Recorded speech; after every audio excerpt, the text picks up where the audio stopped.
আপনার বাসায় অনেকগুলো স্ট্রবেরির গাছ রয়েছে কিন্তু নতুন রানার তৈরি করতে পারছেন না। কিভাবে নতুন রানার আমরা তৈরি করি সেটাই দেখাচ্ছি আজকে।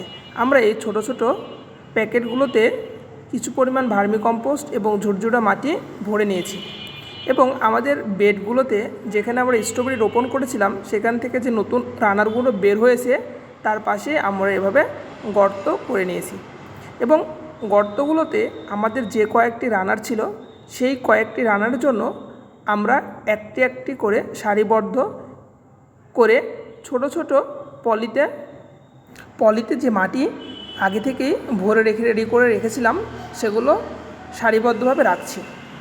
আসলে যখন আপনি এই ছোটো ছোটো পলিতে মাটিগুলো ভরবেন তখন অবশ্যই খেয়াল রাখতে হবে মাটিগুলো যেন মিহি হয় এবং এখানে কিছু পরিমাণ জৈব সার মিক্সড থাকে এবং এই পলিগুলোর নিচের দিকে অবশ্যই ছিদ্র করে দিতে হবে এবং যখন আপনি বেডে অথবা আপনি যদি টবে করে থাকেন তাহলে টবেও এরকম টবের পাশে এরকম গর্ত করে নিয়ে এরকম সারিবদ্ধভাবে আপনাকে ছোটো ছোটো পলিগুলো রাখতে হবে।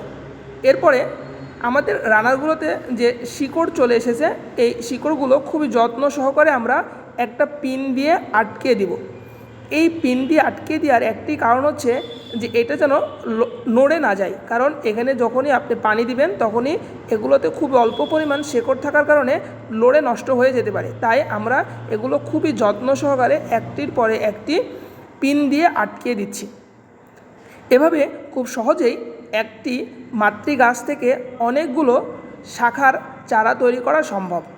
আপনি আপনার বাসার যে স্ট্রবেরির চারাগুলো রয়েছে বা আপনার জমিতে যে স্ট্রবেরির চারাগুলো রয়েছে সেখান থেকে যে নতুন নতুন রানারগুলো বের হচ্ছে সেগুলো আপনি আমাদের দেখানো পদ্ধতি অনুসরণ করে আপনি রোপণ করতে পারেন। তাহলে আপনি খুব দ্রুত একটি গাছ থেকে অনেকগুলো গাছ পেয়ে যাবেন।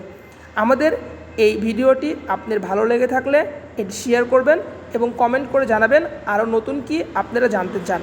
সবাই ভালো থাকুন, সুস্থ থাকুন, আল্লাহ হাফেজ। দেখা হবে আবারও কোনো এক নতুন ভিডিওতে।